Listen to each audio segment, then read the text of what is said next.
नमः संस्कृताय दोस्तों, यूट्यूब प्लेटफॉर्म पर मैं साधना आप सबका स्वागत एवं अभिनंदन करती हूँ।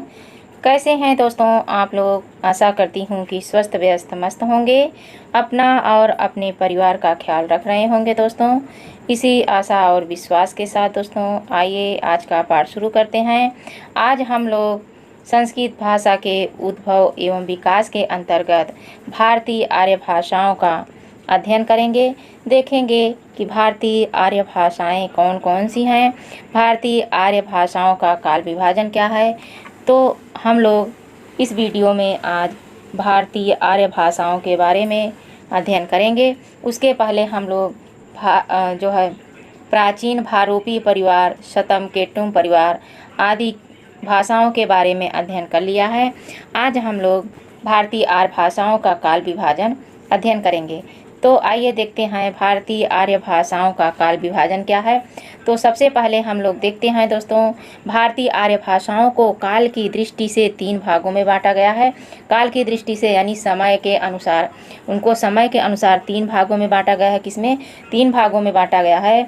सबसे पहले है प्राचीन भारतीय आर्य भाषाएं, मध्यकालीन भारतीय आर्य भाषाएं, उसके बाद तीसरा है आधुनिक भारतीय आर्य भाषाएं। क्या है? आधुनिक भारतीय आर्य भाषाएं। यहाँ देखते हैं कि प्राचीन भारतीय आर्य भाषाओं का समय क्या है।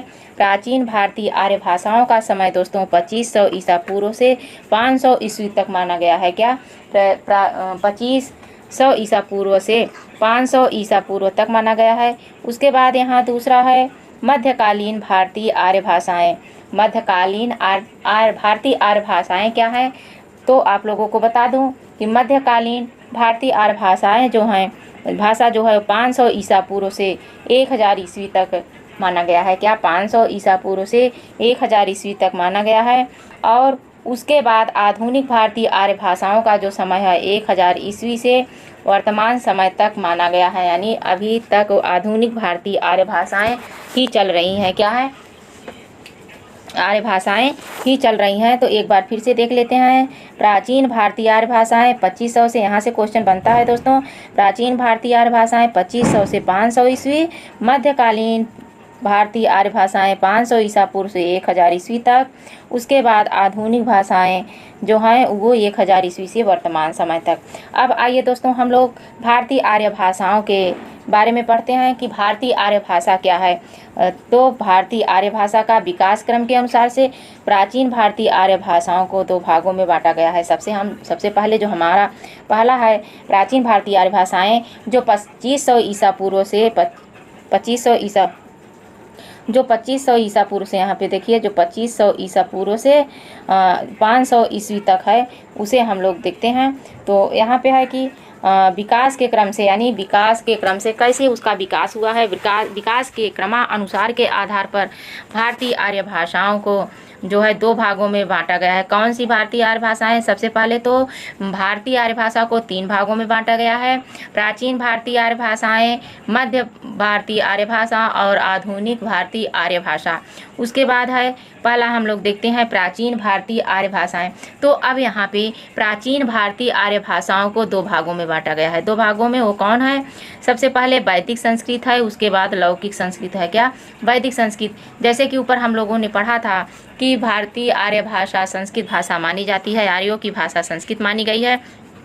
तो प्राचीन भारतीय आर्य भाषा जो है वह 2 भागों में है, वैदिक संस्कृत और लौकिक संस्कृत। तो आइए हम लोग सबसे पहले वैदिक संस्कृत का अध्ययन करते हैं, वैदिक संस्कृत के बारे में जानते हैं। तो वैदिक संस्कृत को ही वैदिक या वैदिकी छंद तथा छांदस आदि नामों से जाना जाता है। वैदिक संस्कृति को ही वैदिक या वैदिकी छांदस या छांदस नाम से जाना जाता है। प्राचीनतम रूप ऋग्वेद मिलता है किसकी? वैदिक साहित्य का।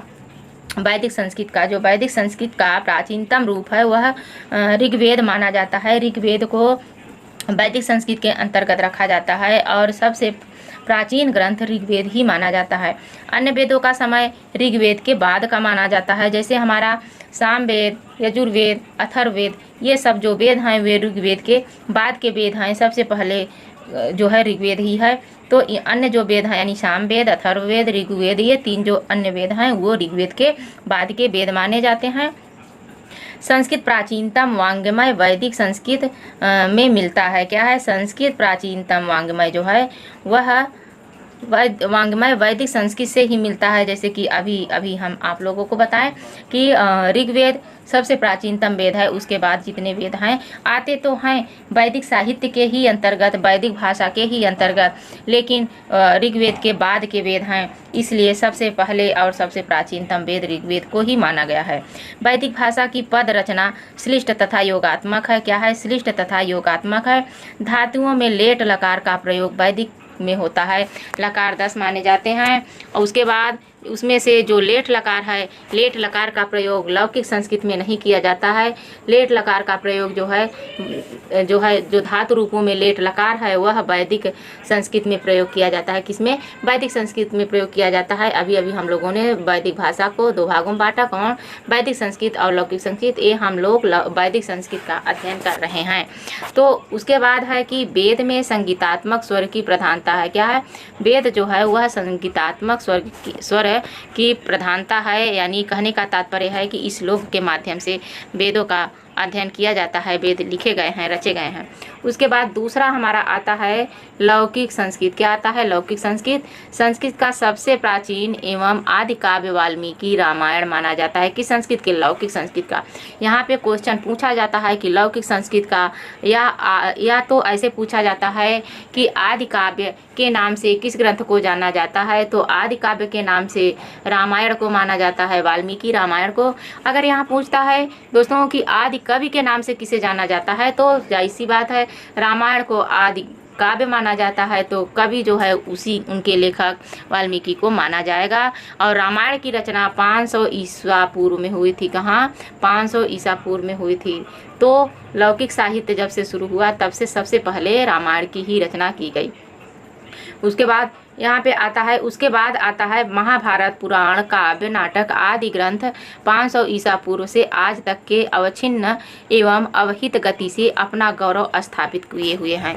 क्या है कि रामायण के बाद जो है महाभारत आया है। वैसे आप लोगों को पता भी है, फिर भी बता देना चाहती हूँ कि आदि कवि वाल्मीकि रामायण, आदि काव्य रामायण को, आदि कवि वाल्मीकि को, तो आदि काव्य जो होता है वह वाल्मीकि रामायण को माना जाता है।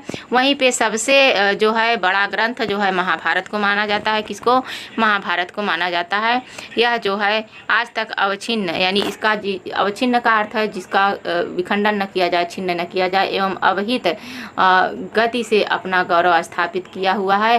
क्या? यही महाभारत, पुराण, काव्य, नाटक आदि जो हैं वो 500 ईसा पूर्व से अब तक ही बड़े आदर भाव और प्रचलित रूप से हमारे सामने प्रस्तुत किए जाते हैं।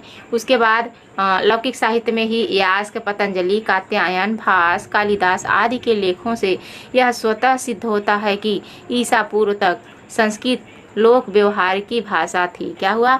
लोक व्यवहार की भाषा थी। यास्क मुनि, पतंजलि, कात्यायन, भास, कालिदास आदि के लेखों से यह मतलब अपने आप ही पता चल जाता है कि ईसा पूर्व, वैसे कालिदास का समय ईसा पूर्व प्रथम शताब्दी माना जाता है। तो जो है प्रथम शताब्दी माना जाता है दोस्तों। तो ईसा पूर्व तक संस्कृत लोक व्यवहार में ही थी, ऐसा जो है मत है कुछ विद्वानों का। संस्कृत में ही समस्त, उसके बाद यहाँ पे है कि संस्कृत में ही समस्त ज्ञान, विज्ञान, कला, पुराण, काव्य, नाटक आदि है। क्या? संस्कृत में ही सब प्राचीन ज्ञान, विज्ञान, कला, पुराण, ये सब काव्य, नाटक सभी संस्कृत में ही समाहित हैं। संस्कृत ने न केवल भारतीय आर्य भाषाओं को अनुप्राणित किया, अपितु विश्व भाषाओं, मुख्यतया भारोपीय भाषाओं को भी प्रभावित किया है। क्या? भारोपीय भाषाओं को भी प्रभावित किया है। कौन? ये संस्कृत, लौकिक संस्कृत आर्य भाषा जो है। तो मेरे ख्याल से हम लोग लौकिक संस्कृत आर्य भाषा तक ही यहाँ पे अध्ययन करेंगे, यानी प्राचीन जो भाषा है, प्राचीन भारतीय आर्य भाषा का ही अध्ययन करेंगे। आगे के वीडियो में हम लोग मध्यकालीन भारतीय आर्य भाषा एवं आधुनिक आर्य भाषाओं के बारे में अध्ययन करेंगे। तो आज बस यहीं तक दोस्तों। नमः संस्कृताय दोस्तों। वीडियो कैसे लगा? आप लोगों को अच्छा लगे तो लाइक, शेयर, कमेंट करें और अपने साथियों तक शेयर करें दोस्तों। नमः संस्कृत।